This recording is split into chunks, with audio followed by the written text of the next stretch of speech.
So everyone, let's raise our right hand high in the sky.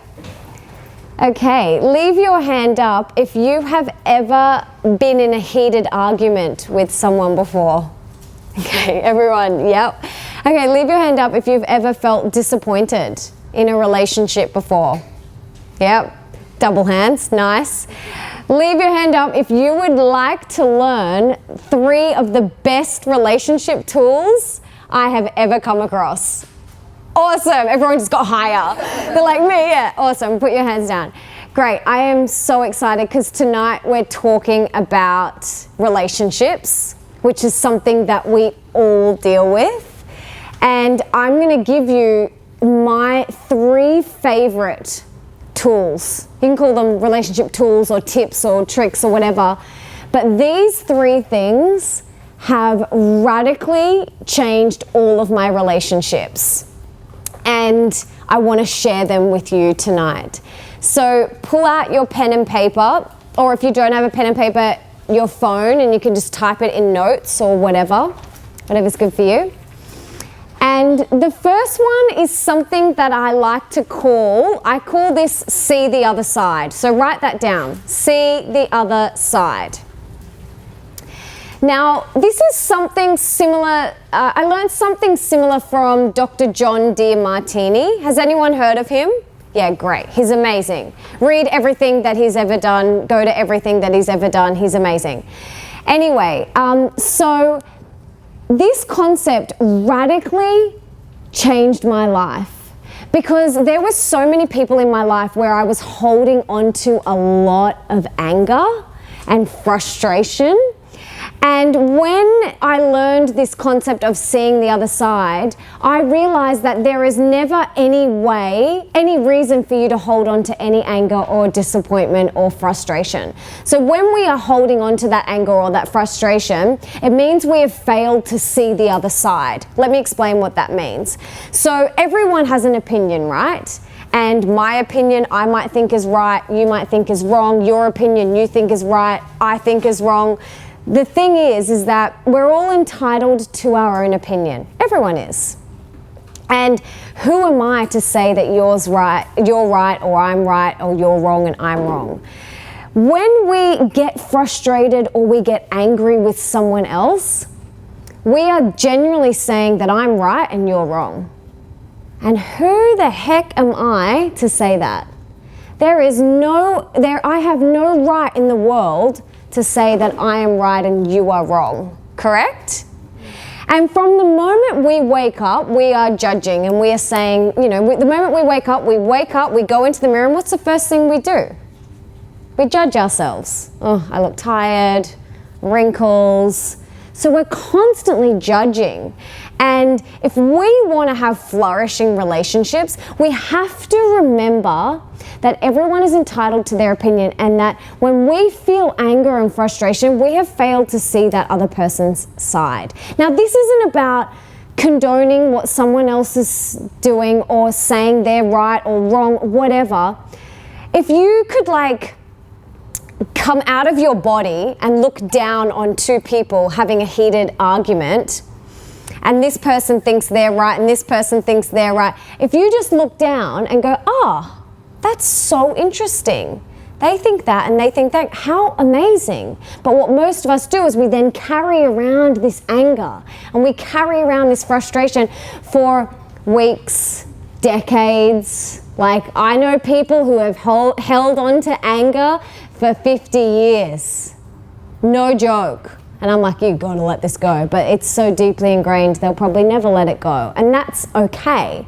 But if you want to have flourishing relationships, we have to remember this concept of seeing the other side. So, for example, 2 weekends ago, I was in Brisbane speaking at the Wellness Festival, and my brother was also in town, and I haven't seen my brother in 2 years. And we get along really, really well. I love him, absolutely love him. But we took my dad out for Father's Day lunch, and over the table, we had a different opinion on something, as most people do. And I felt my whole blood start to boil. Who has felt that? I felt my blood boil over this situation. And what I did, what the old me would have done is just go, no, this is it. This is right. I believe this. But I took a breath and I went, see the other side. That's what his truth is. That is his belief. Like in his heart of hearts, that's what he believes. And who am I to say that, no, you've got to think what I think? Like that is total ignorance. Total ignorance. And when I stood back and I went, oh, that's just his truth. And how beautiful that we have different truths. How beautiful. Because imagine if we all just had the same opinions and same views on everything. It'd kind of be a little bit boring. And we can kind of hang out with our little circle of people who believe the same things and, you know, live the same sort of way. And that's really beautiful. And I have very strong beliefs. And then when I meet someone who has different beliefs, I'm like, that's interesting. That's now fascinating. And I don't try and project my stuff onto them. I don't try and change them, because that will cause you to go insane. It will cause so much stress, so much pain, and so much unhappiness if we are constantly trying to change everyone else. Trust me, I've tried, it doesn't work. All we can do is remember that, to see the other side, and remember that this other person is entitled to their own opinion. Does that make sense? Is that concept clear?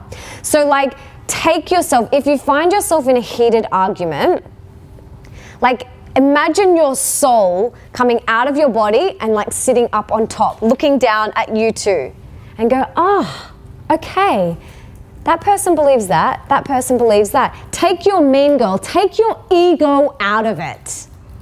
That's the hardest part.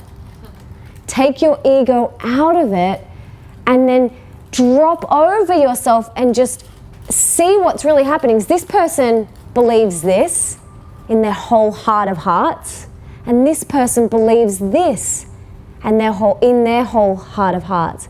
Who's right? Both. Who's wrong? Both.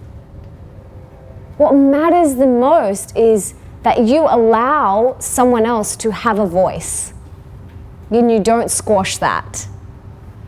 And we never ever squash that. Like, that is the most horrible thing that we can do to anyone else, especially our children. You know, so often we want to project our opinions and views on other people, but allow them to have a voice. Allow them to tune into their truth. You know, I always ask Leo, what do you believe? Leo is my 10-year-old stepson, and I always ask him, what's your truth? And I allow him to just speak his truth. If I don't believe in it, that's okay. The point is that I've allowed him to have a voice. And my job is to just see it, observe it, not get attached to it. But what we want to do, what our mean girl, our ego wants to do, is then go, well, no, I'm right, they're wrong. That is the quickest way to unhappy land. Does that make sense?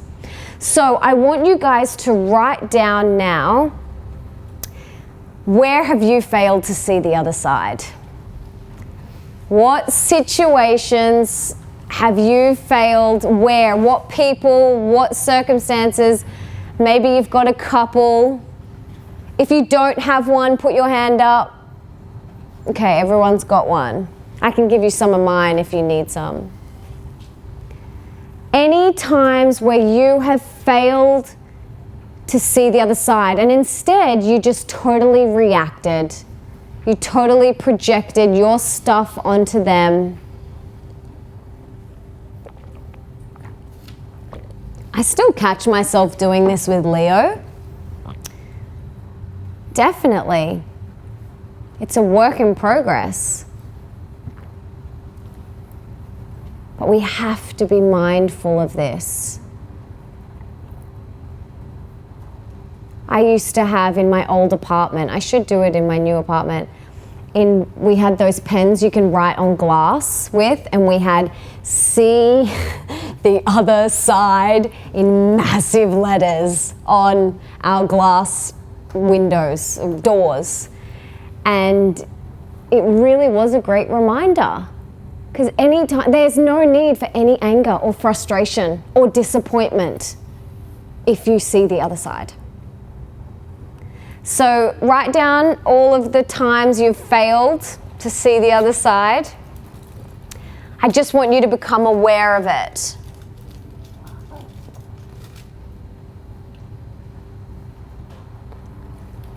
And let's hear one of them. Go for it. When somebody I knew posted something on Facebook that I took offense to, and that wasn't where they were coming from. Yes. Yeah. Awesome. I'm sure a lot of people can relate to that one. Yeah. What about you, gorgeous?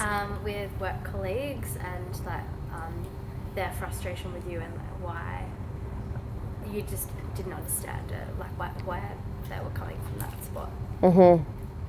Yep. What about you? It's an interesting one because this is a deep, long history of a falling out I had with a girlfriend. Yep. Over a situation that I look back on was ridiculous at the time. It still is, but we're both right. And so I haven't spoken to her for about 8 years. 8 years. Yeah. Yeah. Wow. Okay, what about you? Mine would probably be my boss, and it's around like something just really small around time management. And it was only today, like talking like her senior leaders, if they have a team, like a problem with each other, they normally go to her instead of actually trying to work it out with them. So what she does is a tactic, which I didn't know, because I was like, why does she invite them to a meeting and say, let's get in a room and let's work it out? But she always arrives late. And she said, like, when I'm helping like plan her like strategic plan, she does that on purpose because she knows she's just that go-to person and they use her as an excuse. So I'm like, now I can see that from her side. Like, why does she do that? Like, that's inconsiderate that she's saying, I'm going to set this up and I'm going to put like us in a room and work it out. But she purposely arrives late because she knows it's kind of they're uncomfortable that they have to go there and work it out themselves because the issue's with them. Yeah. And then she kind of turns up and they've already kind of worked it out themselves. Yes. Right. But then you don't know that until you kind of get to know them or talk to her like on the side away from all of that to actually see it from her point of view, because you just see it from the outside but it's actually a tactic without even knowing it. Yeah, beautiful. What about you? Have you got one? I kind of wrote down more about my reaction if I'm feeling when I felt resentful because of something that's happened in the past, and because you haven't let go, it actually affects your judgment the next time there's a situation that arises. So where it might not have an effect or it may not be relevant to the scenario that you're trying to deal with at the time, it's kind of clouded your judgment. Yes. Because of stuff that's happened in the past. Yep. What about you, Laura? I have a work colleague and we're very different types of people, and I know that it would help because I feel frustrated at times over, I feel like she's harassing me, and I now realise that's her, that's what she does. Okay, let's hear a couple more, Kate. I just said things like arguments, petty arguments with my brother. Like, now that I think back on it, I can't even remember what they were about, which is kind of sad that it's just like that small. But just I guess being an older sister too, just kind of going straight to that sibling kind of rivalry or arguments when not really seeing his side or letting him be his own person as well. Totally. Yes. Yeah, I can relate. What about you, gorgeous? Probably my top one was with my mum. And it doesn't take me very long now after I have like blowouts. Well, not many. She says things and I get very frustrated with her. And then I'll take 5 minutes and walk away and come back and apologise and understand where she was coming from, and seeing, basically being able to see the other side and know that we have differing opinions. And she's very calm, so she understands when I get frustrated that it's not at her, it's just not me understanding, if that makes sense. So, which is always kind of nice when you get frustrated, but then they don't get frustrated back at you.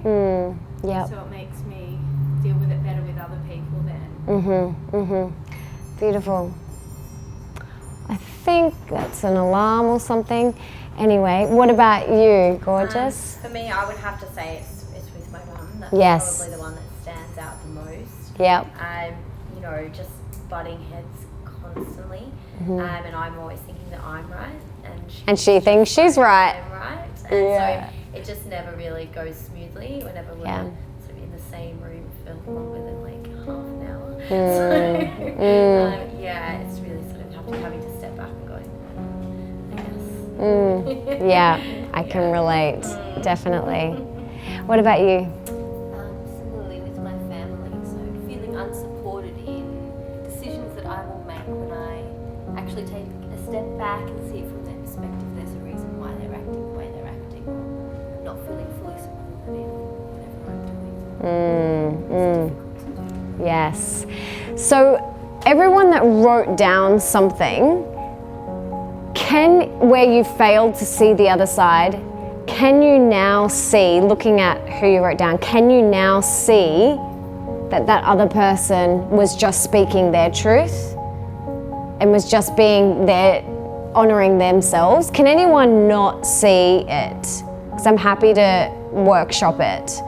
But can everyone see?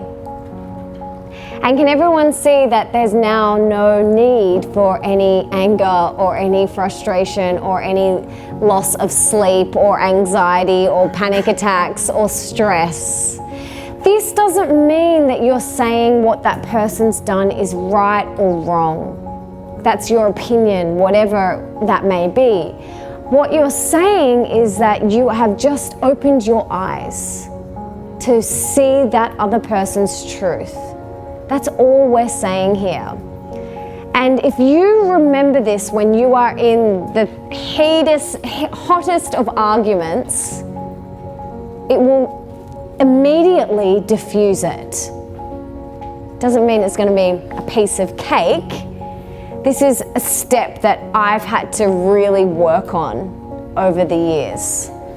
You know, I've really had to cultivate this within all of my relationships. But I can tell you that when you do, it is so rewarding. It really is rewarding.